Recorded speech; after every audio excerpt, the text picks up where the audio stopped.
Go, yeah. All right, so Parsha Shalach.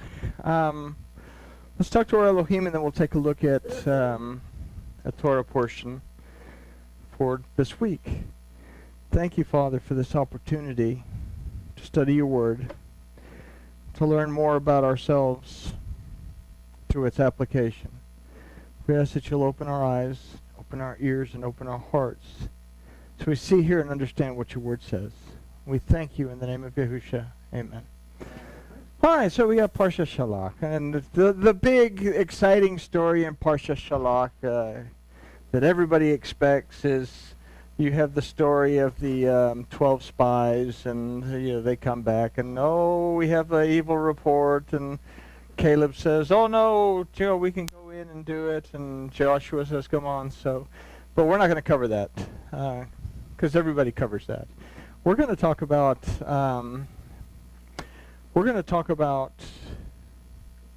transgression in the last part of it.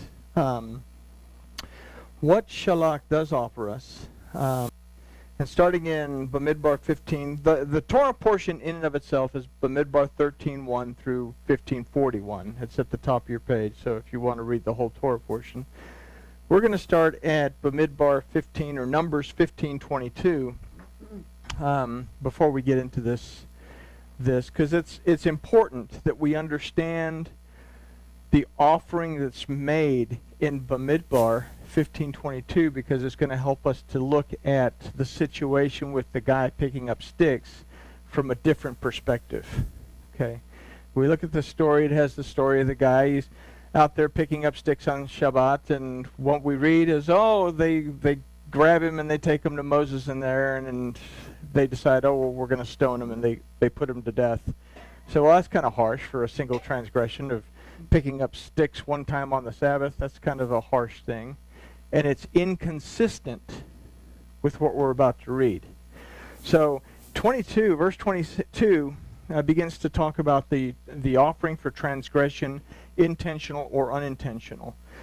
It says, and when you shall transgress and not observe all these commandments which Yahuwah has spoken unto Moses, even all that Yahuwah has commanded you by the hand of Moses, from the day that Yahuwah gave the commandment and onward throughout your generations, then it shall be, if it be done in error by the congregation. So there's a stipulation for the entire congregation, if everybody messes up at the same time, it being hid from their eyes. They're ignorant of the fact that they have transgressed.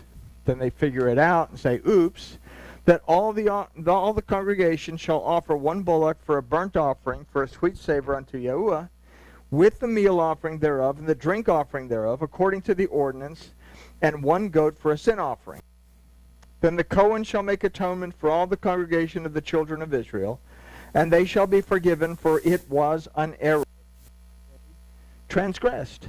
Okay, there's a difference between transgression and sin. I transgress, I don't keep the Sabbath. I forget. And then I realize, oops, I forgot to keep the Sabbath, and I make teshuvah. Or what we'll read later is, I can consistently refuse to follow the rules, and then the transgression ceases to be transgression, because if I intentionally continue to transgress, it becomes sin. Okay? So, the Cohen shall make atonement for all the congregation of the children of Israel, and they shall be forgiven, for it was an error, for they have brought their offering, an offering made by fire unto Yahuwah, and their sin offering before Yahuwah for their error. And the congregation of the children of Israel shall be forgiven, and the stranger that sojourns among them, for in respect of all the people it was done in error. So that's for the whole congregation. Now we have for the individual, and if one person sinned through error, then he shall offer a she-goat of the first year for a sin offering, and the Cohen shall make atonement for that soul that transgresses, when he sins through error before Yahuwah, to make atonement for him, and he shall be forgiven. What verse are you? We're reading 22 through 28. We haven't gotten to 29 yet. Yeah. Okay. Okay. Now, so everything that we've read up to this point, okay, that there is an offering that is made for an unintentional transgression once the transgression is discovered. Say, I made a mistake. I realize I made a mistake. I have a means of atonement. Okay? So, now the Torah is very specific regarding the instruction of Yahuwah our Elohim. We're always learning and are at times unaware of the small details that we may miss, and in doing so transgress. Nobody in this room knows the Torah back and forth. You know, we're pretty good at it, maybe, hopefully, but there are small aspects of it that we're not all that familiar with, and so we fudge a little bit.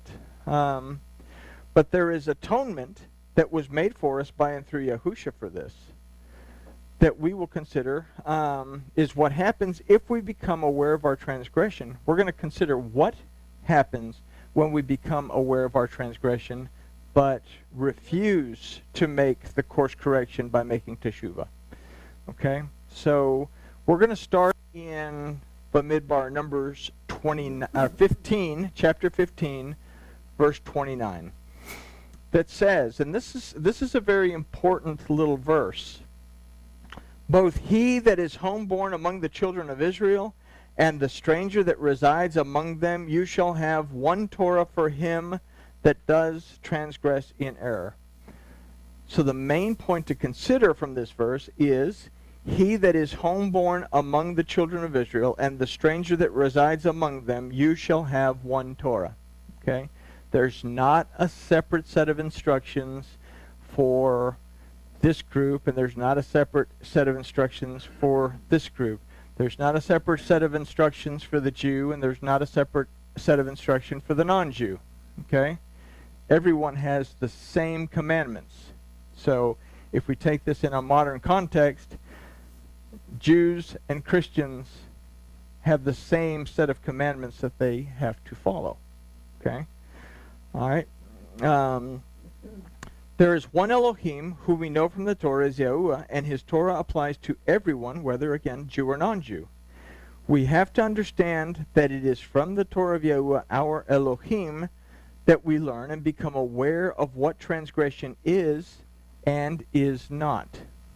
Okay? And that's a big one, because we have a lot of doctrine on the Christian side that says this is a sin, when in reality the Torah says it doesn't mention it. As the same in Judaism. We have a lot of traditions that if you don't keep traditions, like why are your disciples not washing their hands according to the traditions of the elders, there's a lot of stuff in Judaism that's, oh, you're sinning because you don't wash your hands. Well, it's not in the Torah, so it's not a sin. Okay? So we have to be clear on what the instruction is and is not, what transgression is and what transgression is not. Torah means instruction. It means teaching. And this instruction is very clear on what is good according to Yahuwah Elohim and what is not good. And that's a very important thing, what is good and what is not good. And we'll talk about that more in a minute. Yahusha tells us that there is one transgression which, if allowed to become sin, cannot be forgiven. And that sin is to call what is evil good and what is good evil. It's to blaspheme the spirit of Yahuwah Elohim. Okay? It says, blasphemy against the Ruach HaKodesh is a sin that cannot be forgiven, is what Yahusha tells us. And we're going to find that in the Torah here in just a second. So, in fact, that's the subject of verse 30. But the soul that does sin with a high hand, whether he be homeborn or a stranger, the same blasphemes Yahuwah, and that soul shall be cut off from his people. Okay? So, to sin with a high hand, and that's what we have to understand. What is that? So we have to consider the cause of sin, which is a continued transgression done knowingly and intentionally. Okay? Something that we know that we shouldn't do according to the instructions, but we do it anyway. So let's consider this from the words used for does with a high hand, which is ta'aseh beyad ramah. The word ta'aseh means to do as well as to accomplish, and most importantly, it means to govern. So this is something that you have control over. Okay? The word bayad literally means in the hand. So the word yad means hand, but also refers to one's strength, so that it is within your power. Okay? You have control over it. It is within your power. The word rama means to throw or to throw down, but it also means to deceive and mislead. Most importantly, it means to betray. So what we consider is that we as individuals have the power to govern our choice to sin or not to sin, because we choose to abide in the truth or to betray that truth and intentionally allow a pardonable transgression that we are aware of to become sin to a point that it becomes an unpardonable sin if not forgiven. That make any sense? We have the power and we have the authority to make a free will judgment to do something that goes contrary to the instruction of our Elohim or not to do it. Okay? We have that choice. And we're given that choice because if we didn't have that choice, if we were just, I love Elohim and Elohim is everything to me and I just worship and I don't have any free will. I'm just programmed to worship and I'm not programmed to do anything other than that, then I would be no different than the creations that he has in the Shamaim that are up there yelling, Kadosh, Kadosh, Kadosh, Kadosh is Elohim, and that's all they do all day. Yahuwah didn't create us to be yes men, okay? He created us to have, he created us to be in his image and in his likeness. In other words, he created us to be able to make choices, to decide, to think for ourselves. But he also gave us a set of instructions to build a relationship with him as well as to build a relationship with one another, and these instructions are very clear. Okay, so we have the power and the authority to decide to allow a transgression to become sin or to make teshuvah. The consequence is that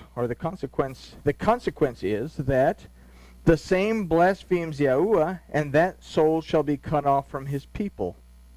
So Paul defines this as the wage of sin is death. And what we also have to take into consideration is that it doesn't have to be a physical death, but a spiritual death that separates us from not only our fellowship, but also severs our connection to Yahuwah, our Elohim. So the wage of sin is not necessarily to physically die. The wage of sin is a spiritual separation from Elohim, which is a spiritual death. So it separates us from that mighty force that has the authority to redeem, deliver, and restore us, is what Elohim as a word means. Yahuwah as a word means in every aspect of our life, at every moment of our life, today, yesterday, and tomorrow. So we can be separated from the one thing that actually gives us life and meaning. And this is explained further in verse 31. Because he has despised the word of Yahuwah and has broken his commandment, that soul shall utterly be cut off, his iniquity shall be upon him. So the Torah provides us with an example of what we've just discussed in verses 32 through 35 of chapter 15 of Bemidbar of Numbers. So, it says, And while the children of Israel were in the wilderness, they found a man gathering sticks on the Sabbath day. And they that found him gathering sticks brought him to Moses and Aaron and to all the congregation. And they put him in a ward because it had not been declared what should be done to him. And Yahuwah said to Moses, The man shall surely be put to death. All the congregation shall stone him with stones outside the camp. Verse 36 goes on and says, well, they took him outside and they killed him. All right. Before we go into the commentary, let's consider first verse 32.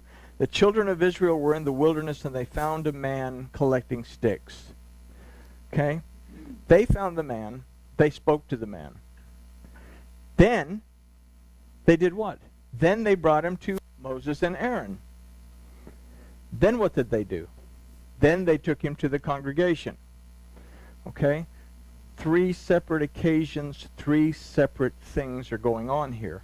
Not just, they found the guy, they took him to Moses, they put him to death because he'd done this one time. We've just read in verses 22 through 29 that there is an atonement that can be made and an offering that can be made if you transgress. Oops, I'm picking up sticks on the Sabbath. I forgot that I shouldn't be picking up sticks on the Sabbath. I'm going to go and make my offering to the priest, and the priest's going to make it to Elohim, and I'm going to be forgiven because I was picking up sticks on the Sabbath. But here it tells us they didn't know what to do with the guy. But the verses have just told us, hey, this is all you have to do, right? So what we have here is a repeat offender. Okay? So let's consider that. So let's consider this. This man is brought to Moses and Aaron into the congregation. What we have to consider from this is that it was not a one-time offense. As earlier in the Torah portion, it's mentioned that if a person transgresses unintentionally and is made aware, that person can bring an offering to Yahuwah through the Levite and be forgiven of the transgression. What we have to seriously consider is that this man who continued to transgress the Torah, knowing that he was transgression, that they went to the steps. Yahusha is the one who taught that if we become aware of our brother transgressing, to speak to him. And if he doesn't listen, speak to him again with 2 witnesses. And if he still won't listen, bring him before the congregation. So it would be unjust for this man to be put to death for a single transgression, and it would also go contrary to the Torah, because we've just read in the Torah that you make a boo-boo, you figure it out, go make your offering, it's cool, right?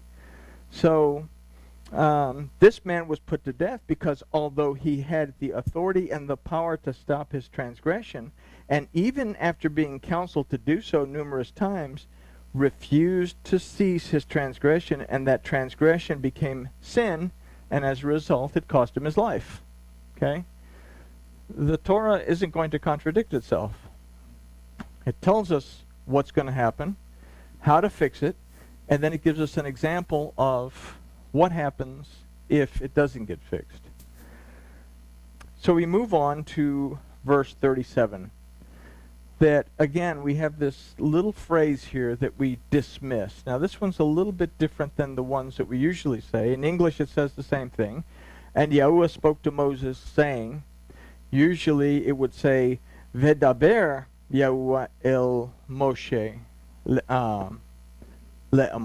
But in this case, it says, Vayomer Yahuwah el Moshe le'amor. So it uses this word le'amor twice. So it begins with the word Vayomer. That means to speak, but it also means something spoken from the heart. So we've learned from our previous studies that the last letter of the Torah is the letter Lamed. The first letter of the Torah is the letter Beit. You put those 2 together, spells the word Leb, that means heart. Okay?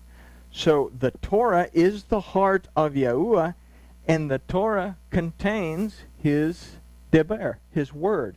It contains his declarations, proclamations, commandments, and promises. So now we have the name Yahuwah. Yahuwah comes from the root chaya, that means to exist, and it also means will exist. And it comes from the root yihyeh, that means to have existed. So in the name we consider every aspect at every moment of our existence. Then we have the name Moshe. Moses. Question. Yes, yeah. My understanding was that I also means became. Well, it can be, to exist, to come. Okay. Haya specifically means to exist, but it's a perfect clause and an imperfect clause. As a perfect clause means to exist. Now I exist. But as an imperfect clause, it means will exist. Okay? So it does mean a lot of things. Okay? Every Hebrew word, we have to understand, every Hebrew word has at least half a dozen different meanings. Some of them have a page full of different meanings. Okay? So we have the name Moshe. Moshe means to draw out.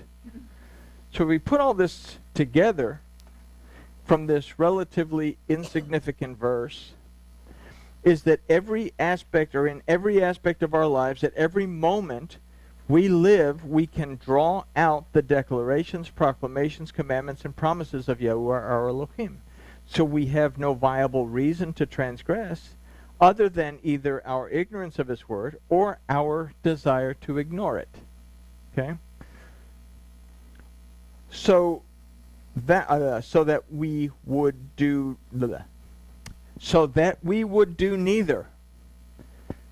forget it or ignore it, Yahuwah gives us this next set of verses. He institutes the zitzit in verses 38 through 41. It says, "Speak to the children of Israel and bid them that they make them throughout their generations zitzit on the corner of their garments, and they put with the zitzit of each corner a thread of blue." The word for that in this verse is techelet. Okay? "And it shall be for you a zitzit, that you may look upon it and remember all the commandments of Yahuwah and do them, that you go not about after your own heart and your own eyes, after which you used to go astray." Okay? So we have the blue thread, that's the techelet. And it's the techelet specifically that's to serve as a reminder of the word of Yahuwah. Okay? That's what it says in verse 40, that you are in verse 39, when it says that you look upon it. It's not talking about specifically looking at the tassel, the zitzit. It's talking about when you look upon it, some people wear them 24 hours a day, 7 days a week, and that's cool.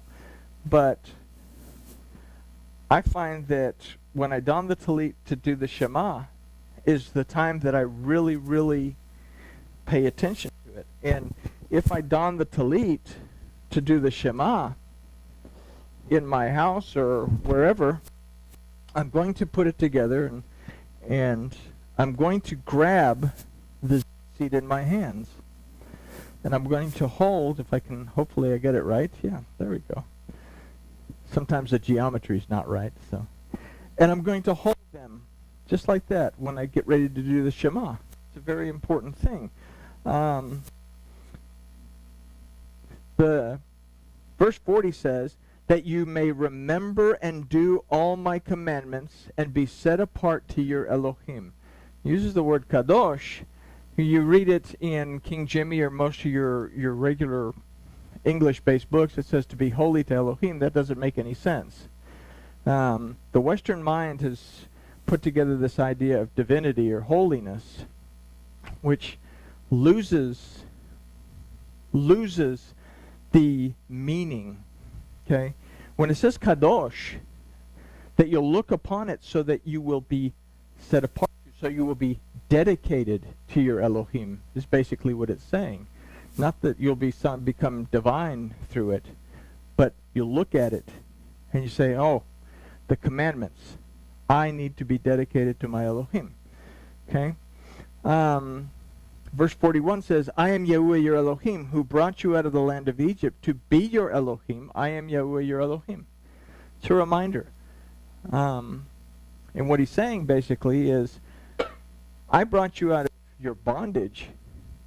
I am Yahuwah your Elohim. We know the meanings now of Yahuwah and Elohim, that I am in every aspect of your life, at every moment that you exist, the mighty force that's there for you.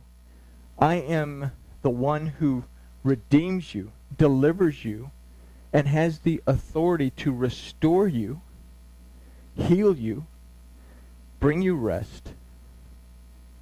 But you have to choose whether that's what you want. Okay?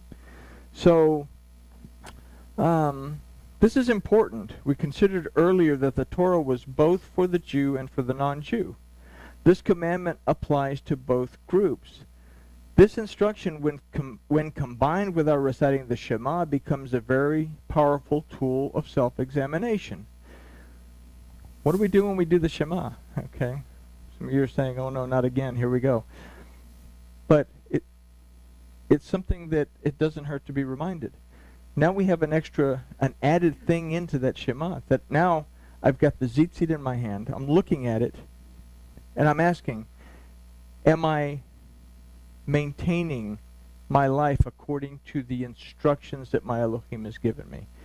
Look upon the blue thread so that you will remember my commandment. When Yahushua was asked, what is the greatest commandment? He didn't come right out and say, well, the greatest commandment is blah, blah, blah. He made a statement. It says, Hear, O Israel, Yahweh your Elohim, Yahweh is one. So, that's not a commandment. That's a statement. Then he goes into the Ve'ahavta. You love your Yahweh, your Elohim, with all your heart, your soul, your mind, your strength. But the Shema, is it a statement or is it a commandment? Is it a suggestion? Shema. Shema. Okay, it means hear, but it also means to perceive, discern, understand. Yisrael. Yisrael, that either we're Jacob, that we're supplanting something and wrestling against Elohim, or that we are the prince, Yisrael, as what Israel, the prince of Elohim, that Elohim prevails in our lives. So, am I understanding? Do I perceive, discern, and understand when I'm wrestling against my Elohim, or when Elohim, or do I perceive, discern, and understand when Elohim prevails in my life?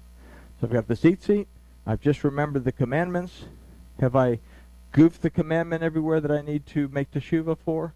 Do I understand when Elohim prevails in my life? Then it says, Shema Yisrael, Yahuwah Eloheinu, Yahuwah. Do I recognize, do I Shema, perceive, discern, and understand that in every aspect of my life, at every moment that I exist, I have a mighty force there that's there to help me to get through the most difficult parts of my life, that I have a redeemer, deliverer, restorer that'll bring me rest and healing in my life. Then the most important question, Yahuwah Echad. Yahuwah is one, but the word Echad has a gematria, a numerical value of 13. The 13th letter of the alphabet is the mem that represents the word. Okay, so Yahuwah Echad. If Yahuwah, my Elohim, is in agreement, Echad also means to be in agreement with His word. Am I in agreement with His word in every aspect of my life, at every moment of my life? Okay? If I am, then I am also Echad, which also means to be in unity. So we have this wonderful tool that's given to us, the tzitzit, with the techelet, that we can look at it and we can recall, so that we don't make the error that this guy made and continue to pick up sticks when we shouldn't be picking up sticks. And we can also examine ourselves and understand, when am I wrestling against Elohim, as opposed to when Elohim prevails in my life. How many times do we do the Shema? Well, the Torah tells us that you are to think about it, speak about it when you rise up. Think about it, speak about it when you lie down. So, what are the two best times to do the Shema? When I get up in the morning, I examine myself, figure out where I'm at before I even get started. Then in the evening, I look at myself again, figure out where I'm at the end of the day, and compare notes from where I started to where I am and say, oops. Or I can say, yay, I made it. Looks like we made it. Ooh, there was music too. Yeah. All right. All right, so it applies to both groups. This instruction, when combined with our reciting the Shema, becomes a very powerful tool of self-examination. We not only recognize when we're wrestling against our Elohim, or when Elohim prevails in our lives, but when we hold the tzitzit in our hand during the Shema, we look upon the techelet, the blue thread. We can also become aware of when we have transgressed the word of Yahuwah, and in doing so make teshuvah, which becomes our offering to Yahuwah, our Elohim, through our Kohen Hagadol, who is Yahushua. That's why when we pray, we come to our Elohim, we say, Father, we come to you in the name of Yahushua. I come to you in the name of your redemption, deliverance, and restoration. I come to you in a restored state of being. So this Torah portion serves to make us aware of where we are in our daily walk with Yahuwah, our Elohim. With what we've considered, we must consider Caleb's words to the children of Israel when they chose not to move forward into the promised land at Bemidbar, or Numbers 13:30. Caleb said this.